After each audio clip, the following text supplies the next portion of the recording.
Bonjour, je m'appelle Kimmo, je suis élève de 4e D au Collège de la Foi. Bonjour, je m'appelle Isa Madani et je suis en 4e D au Collège de la Foi. Comment vous vous appelez, monsieur? Alors moi je suis Thibaut, je suis cofondateur de cette association. Quand avez-vous créé cette association Calédo Clean? Ça fait 5 ans maintenant qu'on a créé l'asso, c'était en mai 2012. Alors en fait on a vu que notre pays commençait à évoluer, qu'il était de plus en plus sale. On a remarqué que les plages sur lesquelles on allait passer du bon temps, aller se baigner, elles étaient de plus en plus dégueulasses. Et on s'est dit qu'en tant que jeunes, c'était normal, on fait partie de la société, c'est à nous aussi de changer. Et donc on s'est dit qu'on allait initier le mouvement et puis aller ramasser les déchets petit à petit. Et pas seulement juste ramasser les déchets, mais surtout récolter les matières recyclables. Parce que ce que les gens ne voient pas, c'est que ce qu'ils jettent, c'est des ressources, c'est pas juste des déchets. Et donc c'est du travail, c'est le travail de quelqu'un à la base et c'est le travail de quelqu'un plus tard. Parce qu'on va fournir du travail en récupérant des matières recyclables et en les donnant aux entreprises locales, et on fournit du travail. Et donc on a commencé comme ça, je dis toujours on a ramassé on était 5 couillons à ramasser les canettes au départ. Et puis après, on a ramassé de plus en plus et on a fait des opérations de plus en plus importantes, petit à petit. On est très connu pour nos opérations de nettoyage, parce que c'est comme ça qu'on a commencé. Après, on fait également de la sensibilisation, donc comme ce qu'on a fait aujourd'hui en travaillant ensemble sur une opération de nettoyage avec le collège. Mais après, on fait également des opérations de plantation d'espèces endémiques, justement, pour reboiser des zones qui ont été brûlées ou impactées. On fait de l'éradication d'espèces invasives végétales, justement pour protéger notre patrimoine naturel. On fait de l'insertion sociale aussi, on travaille avec des jeunes délinquants qui sont en réinsertion avec nous. On travaille aussi avec le Camp Est, on travaille donc avec les établissements scolaires. Et on fait vraiment énormément de choses différentes. On travaille aussi sur des pépinières, où on met en fait en pot des arbres d'espèces endémiques pour aller les replanter. On travaille aussi sur du potager. On met des légumes en culture. On récupère les graines pour justement les propager et puis on donne une partie des légumes aussi aux sans-abri. Allez, vas-y, qu'est-ce que vous avez accompli en 5 ans?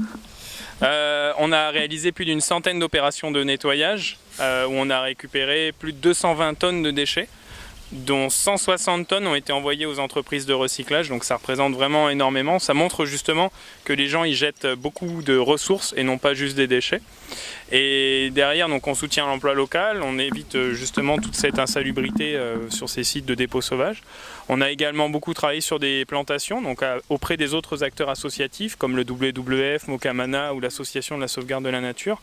Donc on a planté environ plus de 10 000 arbres, avec des arbres de forêt sèche, des arbres de forêt humide, de la mangrove également qu'on a planté avec SOS Mangrove.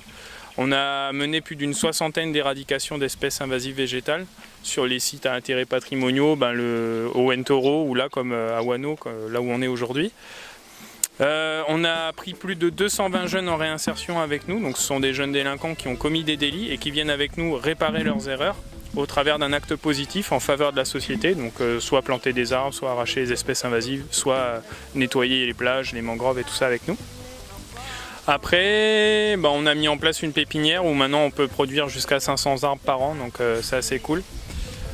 On travaille aussi sur les bouchons d'amour, c'est nous qui gérons ça aujourd'hui, donc en fait on collecte sur l'ensemble du territoire les bouchons plastiques, les bouteilles, et en fait on les réunit, on les trie dans un dock, et une fois que le dock est rempli, on les envoie vers la Belgique où ils sont recyclés sous forme de palettes plastiques, et l'argent qui est issu de ce recyclage part pour un fonds de soutien pour le handicap. Et donc nous après on va voir les associations handicapées, voir s'il y a des projets, des besoins spécifiques, et nous après on monte le projet avec elles pour pouvoir justement financer, ça peut être des appareils auditifs, ça peut être, là on finance pour des enfants, il y a une association qui s'appelle Enable NC qui fabrique avec des imprimantes 3D des mains articulées pour les enfants qui ont des malformations, et en fait nous on finance ça. Et donc l'avantage c'est qu'avec ces mains articulées, ces enfants qui sont en situation de handicap, ils peuvent saisir des objets ou faire du vélo, des choses comme ça. Donc voilà, on travaille sur des sujets qui sont très variés parce que pour nous l'important c'est surtout l'acte citoyen. Tout le monde peut faire quelque chose à son échelle et donc nous on en est bien la preuve parce que n'importe qui peut réaliser les actions qu'on fait.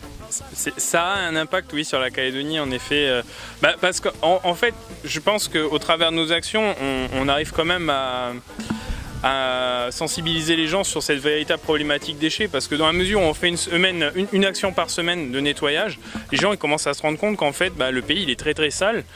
et qu'il y a vraiment un impact énorme des déchets qu'on ne mesure pas. C'est-à-dire que pour beaucoup, je jette, ouais, mais de toute façon ça va créer de l'emploi. Non, ça ne crée pas d'emploi. La preuve en est, c'est qu'on est obligé de manière bénévole de venir récupérer les matières parce qu'elles ont été embarquées par le vent, qu'elles finissent dans nos mangroves et tout ça.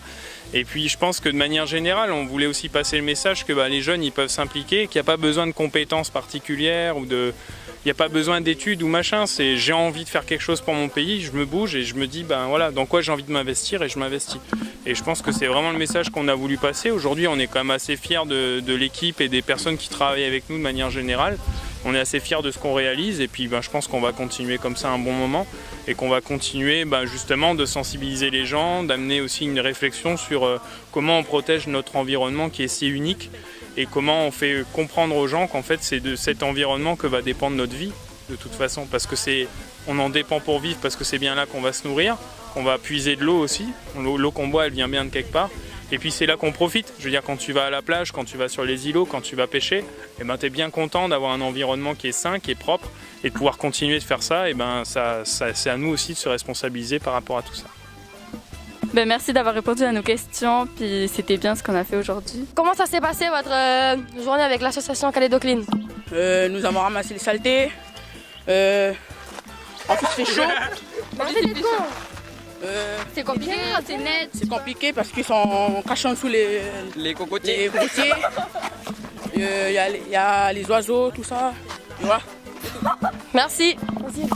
Un mégot de cigarette pollue combien de litres d'eau? Il pollue 500 litres d'eau.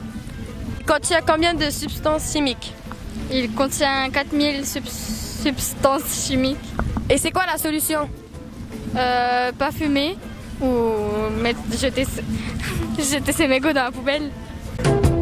Respecte-la, respecte.